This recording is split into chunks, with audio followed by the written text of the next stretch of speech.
Vikings week 3 matchup did not go as planned.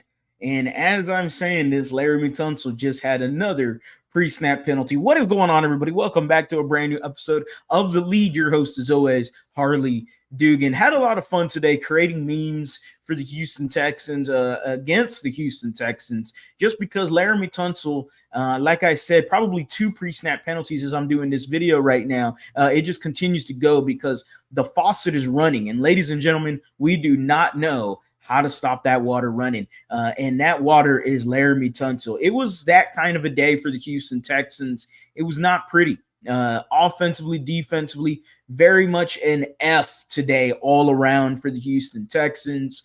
Laremy Tunsil will be a conversation in a separate video, but obviously he was the spotlight today as the offensive line. I believe 11 pre-snap penalties. It wasn't pretty. It was not. And Laremy Tunsil, I believe, had 6 pre-snap penalties today. Bunch of false starts, bunch of illegal formations. It's ridiculous, and we're definitely going to get into it. So while you're at it, guys, make sure you are subscribed to the channel. We're on the road to 10,000 subscribers, so almost there, less than 500 away. So I appreciate every single one of y'all that has liked, commented, and subscribed. So while you're at it, guys, make sure you do hit that subscribe button, hit that bell for the notifications to turn on. You're not going to want to miss the most passionate Houston sports fan on YouTube. It's right here, The Lead, where it's all Houston all the time. The Houston Texans took a loss today. CJ Stroud did not look pretty, but mostly the offensive line. If anything was the shittiest of shits, it was the offensive line. You had CJ Stroud, you had the defense, you had 20 pounds of crap, and then you had the offensive line and Laremy Tunsil. It wasn't pretty at all today. 34-7.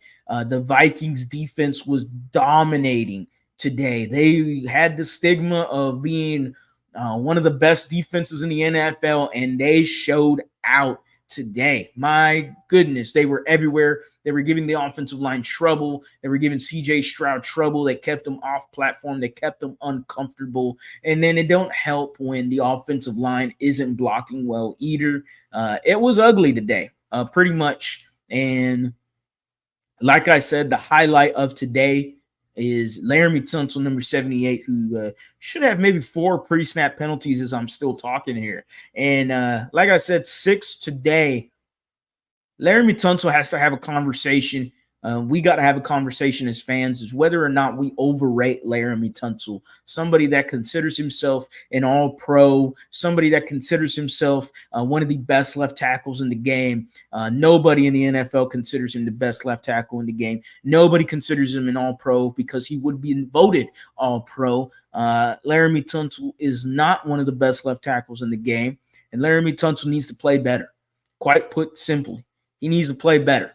This guy is a veteran, and he's making pre-snap penalties. It is ridiculous that this man continues to have a pass, continues to have the, oh, well, I don't have to play preseason. Oh, well, I don't have to show up for, voluntary minicamp. Oh, well, I don't got to do this, and I don't got to do that because I'm Laremy Tunsil. This guy is not Trent Williams. This guy is not Penei Sewell. This guy is not who else? Andrew Thomas. And by the way, all those guys, I believe, showed up and played preseason games, minus Trent Williams just because of some contract stuff that was going on. But I believe he still played preseason games. Laremy Tunsil did not. Why do I say that? Because this is the first time the offensive line has really played all together. This is their second game fully healthy, considering last week Juice Scruggs was unhealthy. And this is only going to get better, hopefully, as the season goes along and the offensive line can progress as the season goes along. They still need time to gel, but you wished that somebody in Laremy Tunsil would have played preseason and, a lot of these issues would have been solved. We'll get with that again in a separate video, but overall, the Houston Texans looked bad today. CJ Stroud didn't look good. Tough to really gather how he looked, considering the offensive line was bad. First play, one of the first plays of the game, actually started the game, tipped pass, interception, Kamu Grugier-Hill. The Houston Texans drop an L today, 34-7. Defensively, not so good. The Vikings continued to attack the soft zones. Yeah, they shut down Justin Jefferson in the second half. Only one catch. Sam Darnold today, he was okay.